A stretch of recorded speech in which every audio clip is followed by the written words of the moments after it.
Hey, what's happening, dirty dogs and alley cats? Today is a very special day. We are heading back to where I grew up, and we are visiting the video stores that made me the man I am today. Or maybe not the man that I am today, but the movie fanatic that I am today, certainly. Also, just be aware that I actually filmed the driving part. Oh, here we go. Big potholes. That's actually what I was going to talk about. I filmed this already, and when I got home to watch the footage, the driving stuff was crazy shaky. Like, I couldn't believe how shaky it was. The video stores of my past. It's so, rather than subject you guys to all that footage and probably give you brain damage, I figured I would at least re-record it and try to get it better. I don't know. It's probably still going to be shaky, but if you're watching it, it means it was at least acceptable. So yes, we are going on a field trip today. Let's do it! All right, this is stop number 1. This is my very first video store. I grew up right next door to this. It was called Video Review. It was around from the 80s into the mid-90s. It made it, probably 94, 95, I think is when it went out of business. This is the video store that changed my life. Like I said, I grew up next door to it, so I walked over every day. The owner eventually started letting me rent horror movies without my parents' consent when I was probably like 8 years old. So that's why I am so screwed up and why I saw so many inappropriate horror movies at a very, very young age. It was a great place. And I want to point out, too, this is the building, or the building that really sparked the idea for this video, because they're redeveloping everything. There actually used to be a bar right there. Now it's just a empty parking lot. They paved paradise, put up a parking lot. But this is going to get torn down probably in the next year or two, and townhomes or something will get put in. So this building will be gone. So I really wanted to get that filmed. Also, this liquor store was my very first job. I used to sweep this parking lot and rake the backyard for, you know, a couple bucks a week, whatever it was. And I want to point out one thing that's really cool over here too. Obviously, this building has not been a video store for 15 years, 20 years, but look at this. This is the drop slot. That is the video. This is where you'd put your VHS tapes. You'd drop them in the drop box. So when this building gets torn down, I am bound and determined to get that little door. I'm gonna do it. All right, on to the next place. Video Review was the first place where I rented Return of the Living Dead. They actually had a Return of the Living Dead poster on the wall at Video Review. How cool is that? It's the first place I rented Hellraiser, Phantasm, the Amityville Horror. I have a lot of Monster Squad. I have a lot of very clear memories of where those movies were on the shelves and that experience of renting them from that store. I can't say that as much with a lot of other movies. That is the place where all of these specific memories really burned into my brain. It's also where I discovered Andy Sedaris movies. I rented The Dallas Connection from Video Review when I was way too young to rent it. I guess I was 13 when that movie came out.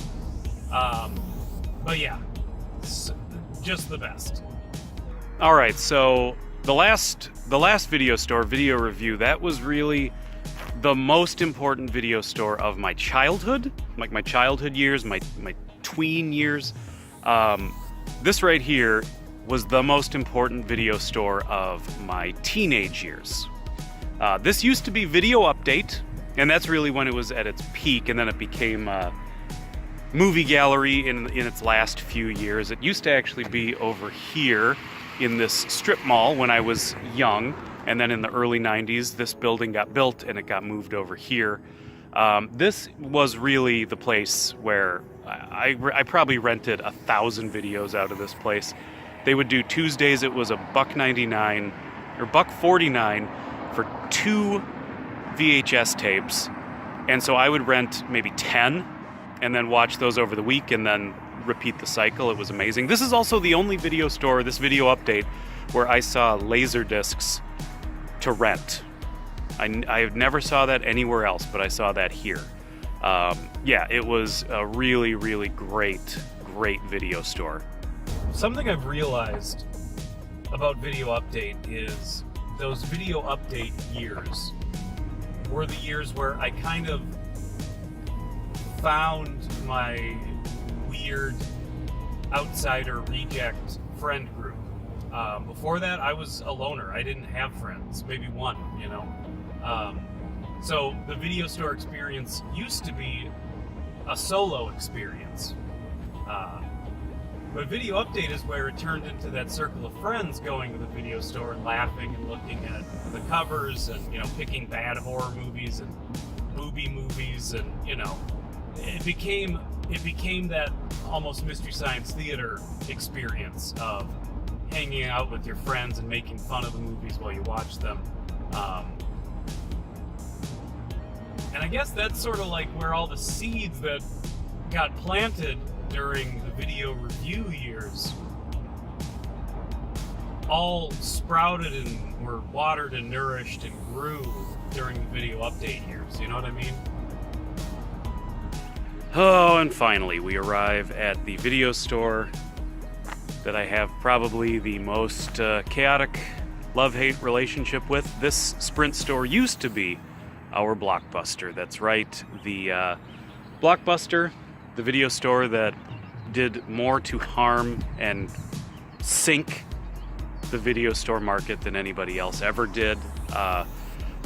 This Blockbuster went in and it really ran all of the other places I've shown you out of business, and then when they were the only game in town, their prices were jacked, their selection was awful, and as you can imagine, they didn't really capitalize on being the only video store left. It was a really crappy place, and you know, it was what it was. I don't think I ever rented any movies from it.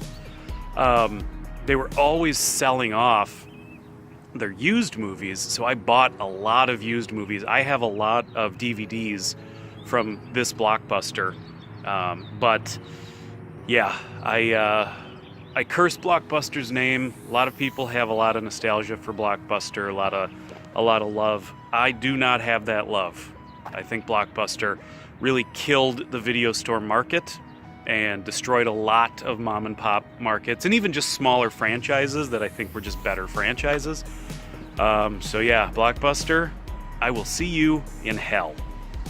Oh, Blockbuster. Here's the thing. I see Blockbuster as the villain of this story. But I also understand that a lot of people have a lot of really good memories of Blockbuster. And to be fair, my Blockbuster came in after the VHS years. It came in when I was probably 20, maybe a little older. And it was really the thing that destroyed all of the other video stores that I loved. But that's it for this fun little video. I hope you had fun. I hope this ended up being not super shaky to look at. If it was, I apologize. I'm probably not going to record this a third time, so it's probably just whatever it is at this point. I'm also not going to buy another camera mount or phone mount, so it ain't going to get any better. So thank you everybody so much for watching. I will catch y'all, you cool cats and you dirty dogs, on the flip side. Hit subscribe if you haven't. Alright, bye-bye.